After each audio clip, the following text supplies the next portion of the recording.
আসসালামু আলাইকুম শিক্ষার্থী বন্ধুরা, আশা করি সবাই ভালো আছেন। তো এখানে দেখতে পাচ্ছেন আমাদের যে HTML এর বেসিক স্ট্রাকচার এখানে তৈরি করা আছে এবং HTML এর যে বেসিক স্ট্রাকচারের ভিতরে আমরা যে index.js ফাইলটা লিংক করেছিলাম সেই ফাইলটা এখানে আমাদের লিংক করা আছে এবং index.js এই ফাইলটা আমাদের এখানে তৈরি করা আছে। তো আজকে আমরা শিখব জাভাস্ক্রিপ্ট এর মাধ্যমে বাটনকে কিভাবে আমরা ক্লিকেবল করতে পারি। তো সাপোজ যদি আমরা এখানে একটু দেখি, তো আমরা যদি একটা বাটন ট্যাগ নিই প্রথমে, তো আমরা এখানে কি করলাম, একটা বাটন ট্যাগ নিলাম। তো বাটন ট্যাগের ভিতরে আমরা যদি এখানে লিখি ক্লিক মি বা এরকম কোনো কিছু লিখলাম বা ক্লিক এরকম যে কোনো কিছু লিখলাম, আমরা এখানে কি লিখলাম, ক্লিক মি। তো এইটা আমরা কি করলাম, সেভ দিলাম। তো আমাদের আউটপুটটা দেখেন এখানে। তো এখানে দেখতে পাচ্ছেন রিফ্রেশ হচ্ছে এবং এখানে চলে আসছে ক্লিক মি। এটাকে আমাদের ক্লিকেবল করতে হবে। এখানে ক্লিক করব, ক্লিক করলে আমাদের এখানে কোনো কিছু শো করবে বা নিচে কোনো কিছু আসবে, অথবা ক্লিক করলে আমাদের নিচে ইমেজ আসবে। এই ব্যবহারগুলো আজকে আমরা দেখব। তো এখানে আমরা ক্লিকেবল কিভাবে করতে পারি। তো জাভাস্ক্রিপ্টের যে মেথডটা আছে সেই মেথডের নাম আছে onClick মেথড। তো আমরা এখানে কি করব onClick যে মেথডটা আছে এইটা আমরা এখানে ইউজ করব। তো এখানে যদি সাপোজ আমরা এখানে ব্যবহার করি অ্যালার্ট যে ফাংশনটা আছে, অ্যালার্ট ওইটা আমরা যদি ব্যবহার করি, তো অ্যালার্ট ফাংশনটার ভিতরে যদি আমরা ওখানে ক্লিকেবল করি, আরেকটা বিষয় এখানে দেখেন আমরা কি দিছি, ডাবল কোটেশন। তো ডাবল কোটেশন একই লাইনে আমরা দুইবার করতে পারবো না একই জায়গায়। আমরা এখানে ডাবল কোটেশন দিছি বিদায় এখানে আমরা কি দিতে হবে, একটা সিঙ্গেল কোটেশন। তো এখানে আমরা কি দেবো, সাপোজ এখানে আমরা লিখলাম হ্যালো। তো এখন যদি আমরা সেভ দিই, তো আমাদের আউটপুটটা এখন দেখেন এখানে দেখতে পাচ্ছেন, ক্লিক করলাম, তো আমাদের দেখতে পাচ্ছেন এখানে অ্যালার্ট দিচ্ছে কি হ্যালো। তো আশা করি আপনারা এই বিষয়টা বুঝতে পারছেন। তো এইটা তো আমরা onClick এর মাধ্যমে করলাম। তো এইটা আমরা ফাংশনের মাধ্যমেও করতে পারি কিংবা স্ক্রিপ্টের মাধ্যমেও করতে পারি। তো এখন আমরা ফাংশনের মাধ্যমে কিভাবে করব। তো ফাংশনের মাধ্যমে করতে গেলে আমরা এখানেই করি। তো আমাদের এখানে কি করা লাগে, একটা স্ক্রিপ্ট ট্যাগ নেওয়া লাগে। তো আমরা এখানে কাজ করলাম, একটা স্ক্রিপ্ট ট্যাগ নিলাম এখানে। তো অবশ্যই আমাদের স্ক্রিপ্ট ট্যাগটা শেষ করতে হবে। এখানে আমরা কি লিখবো, স্ক্রিপ্ট। তো স্ক্রিপ্ট আমাদের লেখা চলে আসছে। এখন আমরা কাজ করব, এই যে স্ক্রিপ্ট ট্যাগের ভিতরে আমরা একটা ফাংশন তৈরি করব। তো এখানে যদি আমরা একটা ফাংশন তৈরি করি, ফাংশনের নাম যদি দিয়ে আমরা এখানে কি দিলাম, সাপোজ এখানে নাম দিলাম মাই মেসেজ নাম দিলাম। এখানে ইচ্ছা মতো নাম দেবেন। তো আমরা এখানে কি করলাম, মাই মেসেজ নাম দিলাম। এখানে যদি আমরা একটা ফাংশন তৈরি করব, তো জাভাস্ক্রিপ্টে ফাংশন কিভাবে তৈরি করতে আপনারা জানেন। তো এখানে আমরা কি লিখবো, অ্যালার্ট ফাংশনটা লিখবো। তো অ্যালার্ট ফাংশনের ভিতরে আমরা কি লিখবো, এখানে সাপোজ আমরা যদি এখানে লিখি হ্যালো এভরিওয়ান, এরকম কোনো কিছু যদি লিখি, তো আমরা লিখলাম হ্যালো এভরিওয়ান। তো হ্যালো এভরিওয়ান, তো আমরা এখানে কি লিখলাম, EVERYON, যাও হ্যালো এভরিওয়ান লিখলাম। অবশ্যই এখানে আমাদের সেমিকোলন চিহ্নটা দিতে হবে। তো এখানে আমরা কি করলাম, একটা ফাংশন তৈরি করলাম। তো ফাংশনের নাম দিছি কি আমরা এখানে মাই মেসেজ। তো আমরা কি করব, তখন আর আমাদের এইটা ব্যবহার করা লাগবে না। তো এইটা আমরা এখান থেকে কি করব, সরাই দেবো। তো এটা onClick এর ভিতরে তো আমাদের এই ডাবল কোটেশনটা তো রাখতে হবে। এই অ্যালার্ট ফাংশনটা এখানে না দিয়ে আমরা কি করছি, এই যেখানে একটা ফাংশন তৈরি করছি। তো ফাংশনের নাম দিছি কি এখানে মাই মেসেজ। তো এই যে ফাংশনটা আমরা এখানে তৈরি করছি মাই মেসেজ নামে, এই ফাংশনটা আমরা কি করব, এই যে আমরা এর ভিতরে দিয়ে দেব। তো আমাদের সেম কাজ করবে। আমরা একটা ফাংশন তৈরি করে কাজ করলাম, এখানে আলাদা একটা ফাংশন তৈরি করে নিলাম, সেই ফাংশনটা কি করলাম, এখানে দিয়ে দিলাম। এইভাবে আর কাজ করা হয় আর কি জাভাস্ক্রিপ্টে। দেওয়ার পরে এখান থেকে আমরা আর কি আউটপুটটা দেখতে পাবো এখানে না দিয়ে। তো এখন যদি আমরা আউটপুটটা দেখি, তো এখানে যদি আমরা ক্লিক করি, তো দেখতে পাচ্ছেন এখানে লেখা আছে হ্যালো এভরিওয়ান।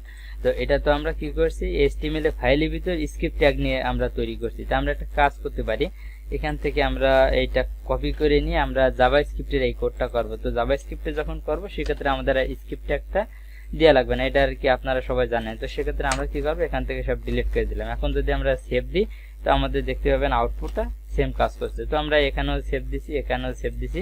এখন যদি আমরা আউটপুটটা দেখি এবং এখানে আবার রিফ্রেশ দিলাম, যে আবার যদি ক্লিক করি, দেখতে পাচ্ছেন হ্যালো এভরিওয়ান সেম কাজ করছে। তো আশা করি আপনারা এই বিষয়টা বুঝতে পারছেন। তো এখন আমরা কি করি, এখানে আমরা মাই মেসেজ নামে এখানে একটা নিচে আমরা এক কাজ করতে পারি। এখানে আর একটা বাটন নিয়ে আমরা নিচে আর একটা ফাংশন আমরা তৈরি করব। এখানে আমরা এটাকে পেস্ট করে দিলাম। তো এটা আমরা কি একটা ফাংশন তৈরি করি মাই মেসেজ। তো আমরা এখানে কাজ করি মাই মেসেজ 2 নামে আর একটা ফাংশন তৈরি করব। তো এখানে আমাদের সেই ফাংশনটা তৈরি করতে হবে। তো আমরা এটাও কপি করে নিলাম এখান থেকে তৈরি করার পরে এখানে আমরা কি করব, মাই মেসেজ 2 নামে আমরা কি করব, আর একটা ফাংশন এখানে তৈরি করে নিলাম। তৈরি করার পরে দেখতে পাচ্ছেন এখানেও হ্যালো এভরিওয়ান আছে, এখানেও হ্যালো এভরিওয়ান আছে। তো আমরা এখানে বলতে পারি এখানে হ্যালো এভরিওয়ান 1, এবং যেহেতু এটা আমাদের 1 নাম্বার বাটন, এবং এখানে আমরা বলতে পারি হ্যালো এভরিওয়ান 2। এখন যদি আমরা সেভ দিই, তো আমাদের পরিবর্তনটা কোথায় আসছে দেখতে পাবেন। আমরা এখানে কি করছি, দুইটা বাটন তৈরি করছি এবং এখানে আমরা কি করছি, দুইটা ফাংশন তৈরি করছি। একটা আছে মাই মেসেজ আর একটা আছে মাই মেসেজ 2। এবং এই দুইটা ফাংশন আমরা কি করছি, এই যে এখান থেকে index.js ফাইল আছে, এখান থেকে আর কি আমরা ফাংশনটা তৈরি করে নিছি। তো এখন যদি আমরা আউটপুটটা দেখি, তো এখন আমরা এটাকে রিফ্রেশ দিই, দেখতে পাচ্ছেন আমাদের এখানে দুইটা বাটন চলে আসছে। তো আমরা এখানে ক্লিক করলাম, হ্যালো এভরিওয়ান 1 লেখা আসছে, এবং এখানে যদি আমরা আবার রিফ্রেশ দিই এবং আবার ক্লিক করি, এখানে দেখতে পাচ্ছেন হ্যালো এভরিওয়ান 2। তো আমরা এখানে বাটন 1 এবং এখানে বাটন 2 এটাও আমরা আর কি দিতে পারি, নামটা চেঞ্জ করে দিতে পারি। তো আমরা এখানে ক্লিক মি 1 লিখি এবং এটা আমরা ক্লিক মি কি লিখবো 2 লিখবো, তাহলে আর কি আমাদের আরো সুবিধা হবে বুঝতে যে আমাদের এটা তাহলে 1 নাম্বার বাটন, এটা আছে 2 নাম্বার বাটন। তো আশা করি আপনারা এই বিষয়টা বুঝতে পারছেন। তো এখন আমরা যে বিষয়টা দেখবো, তো আমরা তার আগে কোডিং এ চলে যাই, যে দেখি এখন আমরা যে বিষয়টা দেখবো, আমরা যদি এই ক্লিক মি 1 এ যদি আমরা ক্লিক করি, তাহলে আমাদের কি হবে যে নিচে একটা আর কি নিচে আমাদের এই টেক্সটটা শো করবে। তো সেক্ষেত্রে আমরা এখানে একটা প্যারাগ্রাফ ট্যাগ নিই। তো এই প্যারাগ্রাফের ট্যাগের আমরা নাম দিতে পারি কি ডেমো নাম দিলাম। তো আমরা যখন এই বাটন অনেক ক্লিক করব তখন আমাদের এইখানে লেখাটা শো করবে, যখন ক্লিক মিতে এখানে ক্লিক করব বা ক্লিক মি 2 তে তখন আমাদের এখানে শো করবে। তো সেটা আমরা কিভাবে করতে পারি, তো এখানে আমরা একটা কাজ করতে পারি, আইডিটা আমরা এখানে আগে থেকে নিয়ে নিই। তো আমরা একটা আইডি নিলাম, আইডিটার নাম আমরা দিলাম কি প্যারা নাম দিলাম। তো আমরা আইডিটার নাম দিলাম কি প্যারা। তো এইটাকে আমরা কিভাবে সিলেক্ট করব সেটা তো আপনারা নিশ্চয়ই জানেন। তো তার আগে আমরা কি করব, এইখান থেকে আমরা এটাকে সিলেক্ট করব। তো এই সিলেক্টটা আমরা কিভাবে করতে পারি, তো আমরা এখন তো অ্যালার্ট ফাংশন ব্যবহার করব না, এখন আমরা এটাকে সিলেক্ট করব। তো আমাদের সিলেক্ট করতে হবে কিভাবে, ডকুমেন্ট আমরা এখানে ডট আমরা কোয়েরি সিলেক্টরের মাধ্যমে এটাকে সিলেক্ট করতে পারি। আপনারা জানেন যে কোয়েরি সিলেক্টরের ব্যবহার আমরা গত টিউটোরিয়ালে দেখছিলাম। এবং আইডিটাকে অর্থাৎ এই আইডিটাকে আমরা সিলেক্ট করব কি দিয়ে, হ্যাশ দিয়ে। তো আইডিটাকে আমাদের হ্যাশ দিয়ে সিলেক্ট করতে হয় এবং ক্লাস হলে আমাদের ডট দিয়ে সিলেক্ট করতে হয়। তো এখানে আমরা কি করব, হ্যাশ দিয়ে ওইটাকে আমরা সিলেক্ট করব। তো আমরা এখানে লিখলাম হ্যাশ, এখানে আমরা প্যারা লিখতে পারি। তাহলে আমাদের কি হলো, আমরা এই প্যারাগ্রাফটাকে আমরা এই ফাংশনের ভিতর কি করলাম, সিলেক্ট করলাম। তো সিলেক্ট করার পরে এইটা আমরা একটা কাজ করতে পারি, এইটা আমরা একটা ডকুমেন্টের একটা ভেরিয়েবলের ভিতরে রেখে দিতে পারি। তো আমরা একটা ভেরিয়েবল নিলাম, ভেরিয়েবলের নাম দিলাম সাপোজ এখানে যে কোনো একটা নাম দিলাম, আমরা নাম দিলাম কি মাই ভেরিয়েবল। তো আমরা মাই ভেরিয়েবলের ভিতরে আমরা কি করছি, এই প্যারাগ্রাফটাকে সিলেক্ট করে নিয়েছি। পরে আমরা এখানে কি করব, নিচে আমরা টেক্সটটাকে পরিবর্তন করে দেবো। তো আমরা মাই ভেরিয়েবলটাকে আমরা এখানে দিলাম। তো মাই ভেরিয়েবল ডট আমরা পরিবর্তন করতে পারি কি যে ইনার HTML, যেটা ব্যবহার আপনারা দেখছেন। তো আমরা এখানে কি পরিবর্তন করব, সাপোজ এখানে আমরা লিখতে পারি ইউ হ্যাভ ক্লিক অন, এটা আমরা এখানে বলতে পারি। তো আমরা এখানে লিখলাম ইউ হ্যাভ ক্লিক অন, তো আমরা এখানে লিখলাম ইউ হ্যাভ ক্লিক অন। তো এটার ব্যবহার আশা করি আপনারা বুঝতে পারছেন। তো আমাদের সেম কাজটা আমাদের এই এখানেও করা লাগবে। নিচে এক কাজ করে আমরা এখান থেকে এই কোডটা কপি করে নিয়ে আসি, কপি করে আমরা এইখানে এটা দিয়ে দিলাম। দিয়ে দেওয়ার পরে তো আমাদের এখানে সিলেক্টর করার নিয়ম একই, আমরা সবগুলো করে সিলেক্টর দিয়ে ইয়ে করবো এবং আইডিটাকে আমরা কল করব। এখানে আমরা লিখতে পারি ইউ হ্যাভ ক্লিক টু। তো এখন আমরা এটা সেভ দিলাম এবং এইটাকেও আমরা কি করলাম, সেভ দিলাম। তো এখন যদি আমরা আউটপুটটা দেখি, তো এখানে দেখতে পাচ্ছেন ক্লিক মি 1 লেখা আছে। এখানে যদি ক্লিক করি দেখতে পাচ্ছেন ইউ হ্যাভ ক্লিক 1। আবার আমরা রিফ্রেশ দিলাম, এখানে যদি ক্লিক করি দেখতে পাচ্ছেন এখানে লেখা আছে ইউ হ্যাভ ক্লিক 2। তো পরবর্তীতে আমরা যেটা তৈরি করব, যখন আমরা এই যে ক্লিক 1 এ ক্লিক করব কিংবা ক্লিক 2 তে ক্লিক করব, এখানে আমাদের কি হবে, ইমেজ শো করবে। সেটার ব্যবহার আমরা পরবর্তীতে দেখব। তো এই যে ব্যবহারটা আপনারা শিখছেন। তো আমরা এই জাভাস্ক্রিপ্টে এখানে কি করছি, এই যে ভেরিয়েবল নিয়েছি, এখানে এটাকে সিলেক্ট করছি, তারপর আমরা কি করছি, এখানে সিলেক্ট করছি। তো আমরা দুইবারই ফাংশন নিচ্ছি, কিন্তু ফাংশন আমরা দুই জায়গায় সিলেক্ট করছি এবং এখানে আমরা যেভাবে সিলেক্ট করছি এবং সিলেক্টের নাম দিচ্ছি কি মাই ভেরিয়েবল। তো আমরা বারবার সিলেক্ট না করে একটা কাজ করতে পারি, এখান থেকে এইটা আমরা কপি করে নিলাম, কপি করে নিয়ে এইটা আমরা উপরে দিতে পারি। উপরে যখন দেব তাহলে আমাদের আর এই বারবার সিলেক্ট করা লাগবে না ফাংশনের ভিতরে, একবার করলে আমাদের ওই একটা নিয়ে আমরা দুইবার কাজ করতে পারবো।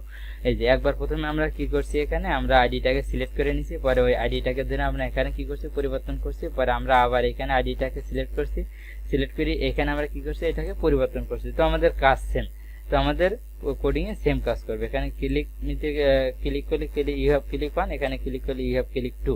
আশা করি আপনারা এই বিষয়টা বুঝতে পারছেন। তো এখন আমরা ইমেজ নিয়ে কিভাবে কাজ করতে পারি দেখি। তো এখানে আমরা কি করব, ইমেজ নিয়ে কাজ করব। তো আমরা এখানে দুইটা ফাংশন তৈরি করছি, এখানে একটা মাই মেসেজ আর একটা আছে মাই মেসেজ টু। এখানে আমরা এক কাজ করতে পারি, নাম পরিবর্তন করে দিতে পারি, এখানে মাই ইমেজ লিখতে পারি এবং এখানে আমরা মাই ইমেজ টু লিখতে পারি। এইভাবে আর কি আমরা ফাংশনের নাম পরিবর্তন করে নিলাম। তো আমরা কি করলাম, মাই ইমেজ টু। তো নাম পরিবর্তন ওটা কোনো ব্যাপার না, এটা আছে বোঝার সুবিধার্থে। তো এখানে যদি আমরা দুইজনের নাম লিখি, যে দুইজনের ইমেজ আমরা এখানে ব্যবহার করব। সাপোজ আমার ভাই শাহজালালের নাম যদি আমরা এখানে দিই, তো এখানে SAJALAL শাহজালাল লিখলাম, আর এখানে আমরা কি লিখলাম, শাহজালাল 2 লিখতে পারি। তো আমরা এখানে কি করব, এখানে আমরা SHAJLL শাহজালাল 2, তার মানে উনার দুইটা ইমেজ আমরা ব্যবহার করব। এবং এখানে আমরা কি করব, ইমেজ ব্যবহার করব। তো ইমেজ ব্যবহার করার জন্য অবশ্যই আমাদের এখানে ইমেজ ট্যাগ ইউজ করতে হবে। তো এই সোর্সের ভিতরে যদি আমরা এখানে একটা ইমেজ আনি, তো ইমেজটা কি আমাদের আগে ফাইল আগে এটা জমা করতে হবে। তো আমরা যদি যাই এর ভিতরে দেখি কোন জায়গায় ইমেজ আছে, তো এখানে আমরা দেখতে পাচ্ছি ইমেজ আছে দুইটা। এই দুইটা ইমেজ আমরা কাজ করলাম, এখান থেকে কপি করলাম। তো আমরা যেখানে কোড করছি ওই কোডে আমরা কি করব, এই ইমেজ দুইটা দিয়ে আসবো। তো আমরা কোড করছি কোথায় সেটা আমরা দেখব। তো আমরা এই যে ফাইলটা আছে, ফাইলটার ভিতরে সম্ভবত নিউ ফোল্ডার, এখানে আমরা জাভাস্ক্রিপ্টের জন্য অর্থাৎ প্রোগ্রামিং করছি, এই যে জাভাস্ক্রিপ্টের ফাইল আছে এইটা। তো এইখানে আমাদের ইমেজ নামে একটা ফোল্ডার তৈরি করে নিতে হবে। তো আমরা এক কাজ করি, এখানে ইমেজ নামে একটা ফোল্ডার এখানে তৈরি করে নিই। তো ইমেজ নামে একটা ফোল্ডার তৈরি করে নিলাম। তৈরি করার পরে দেখতে পাচ্ছেন এখানে ইমেজ নামে একটা ফোল্ডার তৈরি করা হয়ে গেছে। এখানে আমরা কি করব, এই ইমেজগুলো এখানে পেস্ট করে দেব। তো এখন যদি আমরা কোডিং এ চলে যাই, তো দেখতে পাচ্ছেন আমাদের এখানে ইমেজ চলে আসছে, ইমেজের ভিতরে দুইটা ফটো এখানে চলে আসছে।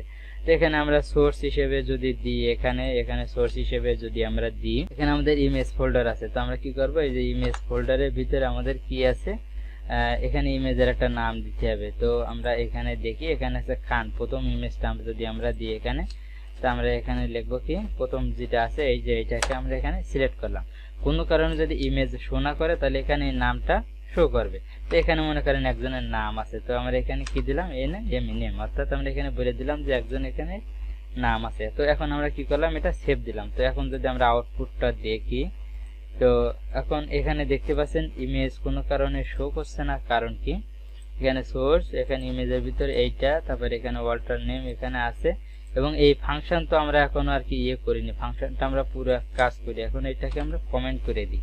তো এখন যদি আমরা আউটপুটটা দেখি, তো দেখতে পাচ্ছেন আমাদের এখানে ইমেজটা চলে আসছে, কিন্তু ইমেজের সাইজটা এখানে আর কি অনেক হয়ে গেছে, বড় হয়ে গেছে। তো ইমেজের সাইজ নিয়ে আমরা একটু কাজ করি এখন। তো এখন আমরা এখানে কাজ করতে পারি, সোর্স ফোল্ডার, এখানে আমাদের হাইট এবং ওয়েটের কাজ করা যাবে এখানে। তো এখানে আমরা কি লিখতে পারি, এখানে আমাদের যে কোনো জায়গায় কোড করা যায়। তো আমরা এখানে যদি লিখি হাইট কিংবা ওয়েট, যে কোনো কিছু, হাইট লিখলাম প্রথমে। আমরা যদি হাইট দিই, সাপোজ 300 পিক্সেল হাইট দিই, এবং আমরা এখানে ওয়েট নিতে পারি, ওয়েট দিতে পারি এখানেও 300 পিক্সেল, আর কি আমরা সেম দিলাম, 300 পিক্সেল সেম দিলাম।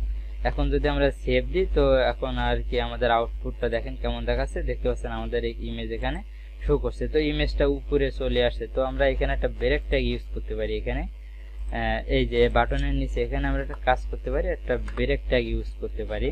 তো আমরা এখানে কি লিখলাম, একটা ব্রেক ট্যাগ এখানে আমরা ইউজ করলাম। তো এখন যদি আমরা সেভ দিই, তো দেখতে পাবেন আমাদের এখানে ঠিকঠাক কাজ করছে। তো এখন এইটাকে আমাদের ক্লিকেবল করতে হবে। তো ক্লিকেবল করার জন্য আমাদের এখানে কি করব, এখানে আমাদের একটা আইডি নাম নিতে হবে। তো এখানে আমরা একটা আইডি নিলাম, আইডির নাম সাপোজ আমরা কি দিতে পারি, এখানে আমরা দিতে পারি মাই ইমেজ দিলাম। ওখানে আমরা কি দিতে পারি, এখানে যাক আমরা আইডির নাম দিলাম কি মাই ইমেজ। এখন এই আইডিটাকে অর্থাৎ এই ইমেজটাকে আমাদের কোথায় কল করতে হবে, জাভাস্ক্রিপ্টের এখানে কল করতে হবে। তো এখন এইটাকে আমরা সব কমেন্ট উঠাই দিলাম। দেওয়ার পরে আমাদের এখানে আইডিটাকে কল করি কি দিয়ে, এখানে মাই ইমেজ দিয়ে কল করি। তো এখানে প্যারাউটে আমরা কি দেব, মাই IMG। তো আমাদের অবশ্যই এই আইডিটাকে আমরা কল করছি। তো আমাদের এই যে এই নামের সাথে অবশ্যই আমাদের এখানে যে নামটা আছে এই নামের অবশ্যই মিল থাকতে হবে, নাহলে কিন্তু আমাদের কোডটা কাজ করবে না। তো আমরা কপি করে এনে এখানে বসাই দিলাম। তো আমরা আগে যেটা লিখছি ওটাও ঠিক ছিল। পরে আমরা এখানে যে এটা নিছিলাম আর কি, এই যে ফাংশনটা নিছিলাম এখানে মাই ইমেজ। তো এই দুইটা নামে আমরা এখানে কি করব, একটা ফাংশন তৈরি করব। তো ওই ফাংশনটা আমরা কি করলাম, ওখান থেকে এখানে কপি করে এনে দিলাম। তো এখানে আমরা কি করলাম, এখানে আমরা পেস্ট করে দিলাম। এবং এখানে আমরা এই যে মাই ইমেজ, এখানে আছে আমরা মাই ইমেজ 2 দিতে হবে। একই নামে দুটো ফাংশন তৈরি করলে তো আমাদের একটা ইমেজের কাজ হবে। তো আমরা এখানে মাই ইমেজ 2 নামে একটা ফাংশন যেটা এখানে তৈরি করছি, ওই ফাংশনটা আমরা কি করব, এখানে দিয়ে দেবো। তো এখানে আমরা কি করলাম, পেস্ট করে দিয়ে দিলাম। তো এখানে আমরা দুইটা ফাংশন নিচ্ছি, একটা হচ্ছে মাই ইমেজ আর একটা নিচ্ছি মাই ইমেজ 2। এখন যে বিষয়টা দেখবো আমরা, ইমেজের যে সোর্স আছে, এই যে সোর্স আপনারা দেখতে পাচ্ছেন, এই সোর্সটা আপাতত আমরা কি করব, এখানে ইনপুট করব। তো সেই ক্ষেত্রে আমাদের কি করতে হবে, এর ভিতরে সোর্স দেওয়ার আর কোনো দরকার নেই। এখানে আমরা কি ট্যাগ ব্যবহার করতে পারি, হ্যাশট্যাগ ব্যবহার করতে পারি। এবং আমরা এটাকে কি করলাম, সেভ দিলাম। তো এখন দেখতে পাচ্ছেন এখানে কিন্তু কোনো আর ইমেজ নাই, কিন্তু এখানে ইমেজ শো করছে না, বিধায় নামটা শো করছে। তো ইমেজটা আমরা ইনপুট করব কোথায়, জাভাস্ক্রিপ্টের এই ফাইলে। তো অবশ্যই তাহলে আমাদের কি করতে হবে, এখানে আমাদের প্রথম ইমেজটা দিতে হবে। তো এখানে যদি আমরা ইমেজটা শো করতে যাই, তো আমরা এখানে কি লিখবো, এখানে অবশ্যই লিখতে হবে আমাদের মাই ভেরিয়েবল। তো এই যে মাই ভেরিয়েবলটা কোথা থেকে আসছে, এই যে আমরা যে নামটা নিয়েছিলাম মাই ভেরিয়েবল। তো মাই ভেরিয়েবল, তো ইমেজটা কোথা থেকে আসছে, আমাদের সোর্স থেকে আসবে। তো অবশ্যই আমাদের এখানে কি লিখতে হবে, সোর্স। তো সোর্সটা কোথা থেকে আসছে এটা আমরা এখানে উল্লেখ করে দেব। এটা আমাদের ইমেজ ফোল্ডার আছে, ইমেজ ফোল্ডারের ভিতরে একটা আছে খান.jpg এবং আর একটা আমরা এখান থেকে এটা সরাই দিলাম, এই সোর্সটা আমরা দিয়ে দিলাম। এই সোর্সটা আসছে কোথা থেকে, এইটা আসছে আমাদের আর একটা পিকচারের নাম আছে কি শাহজালাল, নামটা আমরা এই যে এখান থেকে দেখে নিতে পারি, এই যে এই নামটা SHJLAL শাহজালাল.jpg। তো সেম নামটা আমরা কাজ করি এখানে দিয়ে দিই, JAL শাহজালাল ডট আছে JPG, SHJLAL শাহজালাল.jpg। তো এখন যদি আমরা সেভ দিই, তো এখন আমাদের আউটপুটটা দেখেন। তো আমরা শাহজালালে ক্লিক করছি, শাহজালালে ইমেজ শো করছে, শাহজালাল 2 তে ক্লিক করছি, তো শাহজালাল 2 ইমেজটা শো করছে না। তার কারণ কি, আমাদের এখানে ইমেজ শো না করার কারণ আছে, এই যে আমাদের ইমেজ ফাইলের ভিতর তো এইটা আছে, তো এইটা আমাদের এখানে উল্লেখ করে দিতে হবে না, ইমেজ স্ল্যাশ এই যে শাহজালাল এইটা আছে JPG। তো এইটা আমাদের এখানে কি করতে হবে, উল্লেখ করে দিতে হবে। তো ডট আমরা এখানে কি দেব, JPG। তো এখন আমরা কি করব, সেভ দিলাম। তো আমাদের এখানে এই যে ইমেজ স্ল্যাশ, অর্থাৎ আমাদের ইমেজ ফোল্ডারের ভিতরে এই ইমেজটা আছে এবং এখানে ইমেজ ফোল্ডারের ভিতরে এই ইমেজটা আছে। তো আমাদের এই ইমেজ নামটা আর কি আগে দেওয়া হয়েছিল না। তো এখন যদি আমরা সেভ দিই, তো এখন আমাদের আউটপুটটা দেখেন, এখানে ক্লিক করছি এই ইমেজটা শো করছে, এখানে ক্লিক করছি দেখতে পাচ্ছেন এই ইমেজটা শো করছে। তো আশা করি আপনারা এই যে জাভাস্ক্রিপ্টের মাধ্যমে যে ওয়ান ক্লিকের মেথডটা কিভাবে ইউজ করতে হবে এটা বুঝতে পারছেন। তো আজকের টিউটোরিয়াল এই পর্যন্ত, ধন্যবাদ সবাইকে।